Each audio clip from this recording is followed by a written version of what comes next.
Operation లేకుండా మోకాళ్ళు మరియు నడుము నొప్పులకు అత్యాధునిక చికిత్స డాక్టర్ భావన హర్వాని గారి ఆధ్వర్యంలో ఆర్ఎఫ్ఏ మరియు ప్లాస్మా పద్ధతిలో చిన్న ఇంజెక్షన్ తో పరిష్కారం. Hospitals road number 12 Banjara hills. నిరుద్యోగులను నిండా ముంచిన నైవంచిక కాంగ్రెస్ సర్కారుపై ఆగ్రహం రోజు రోజుకు పెరిగిపోతోంది. జాబ్ క్యాలెండర్, ఏజ్ రిలాక్సేషన్, ఉద్యోగ నోటిఫికేషన్లపై ప్రభుత్వం స్పష్టత ఇవ్వాలని కూడా నిరుద్యోగులు డిమాండ్ చేస్తున్నారు. గతంలో జారీ చేసిన జీవో 30 ప్రకారం 10 సంవత్సరాలు ఏజ్ రిలాక్సేషన్ ను కూడా మళ్లీ అమలు చేయాలంటున్నారు.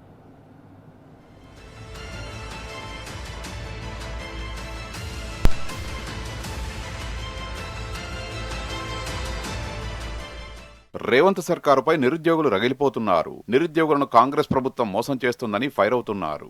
జీవో 30 గడువు ముగిసిన తర్వాత అవకాశాలు కోల్పోతున్న అభ్యర్థులు వెంటనే వయోపరిమితిని 46 సంవత్సరాలకు పెంచాలని డిమాండ్ చేస్తున్నారు.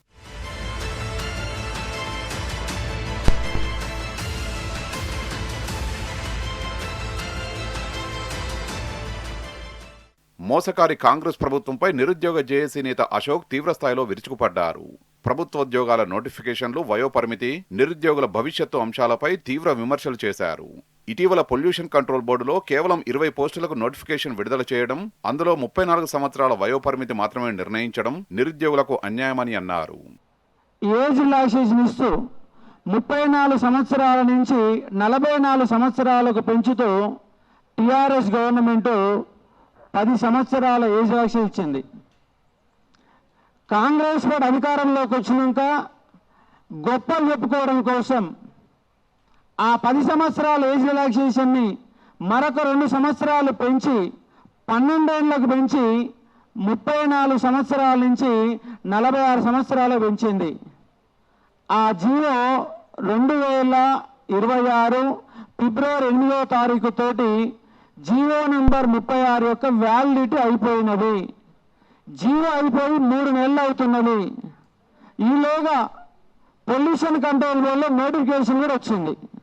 వాస్తవానికి ఆ జీవో నెంబర్ 36ని ఎక్స్టెండ్ చేస్తూ మళ్ళీ పెంచుతూ జీవో జారీ చేసి ఆ తర్వాత పొల్యూషన్ కంట్రోల్ బోర్డులో నోటిఫికేషన్ ఇవ్వాలి. కానీ అలా చేయకుండా 34 సంవత్సరాలతోనే నోటిఫికేషన్ ఇచ్చారు. ఎన్నికల ముందు కాంగ్రెస్ ఇచ్చిన హామీలను గుర్తు చేస్తూ తీవ్ర విమర్శలు చేశారు. అధికారంలోకి వస్తే 2 లక్షల ఉద్యోగాలు ఇస్తామని ప్రకటించిన కాంగ్రెస్ ఇప్పుడు స్పష్టత ఇవ్వకుండా మౌనం పాటిస్తోందని విమర్శించారు. గత ప్రభుత్వం ఇచ్చిన ఉద్యోగాలను కూడా తమ ఖాతాలో వేసుకుంటూ 67,000 ఉద్యోగాలు ఇచ్చామని చెప్పడం ప్రజల్ని తప్పుదారి పట్టించడమేనన్నారు. ఈయన కేవలం పత్రాల సీఎం మాత్రమే అయ్యిండు. వీళ్ళు అసెంబ్లీ సాక్షిగా 965 ఉద్యోగాలు ఇచ్చామని, దానిలో 50,000 ఉద్యోగాలు గత గవర్నమెంట్ జారీ చేసిన వాటికి పత్రాలు ఇచ్చామని, 17,000 ఉద్యోగాలు మేమిచ్చామని అసెంబ్లీ సాక్షిగా చెప్పడం జరిగింది. కానీ మీటింగుల్లోనేమో 50,000 ఇచ్చినాం, 60,000 ఇచ్చినాం, 70,000 ఇచ్చినాం, 1,00,000 ఉద్యోగాలు ఇచ్చామని చెప్పేసి అరాజు పాట పాడారు. తీరా చూస్తే 2.5 సంవత్సరాలు అయింది.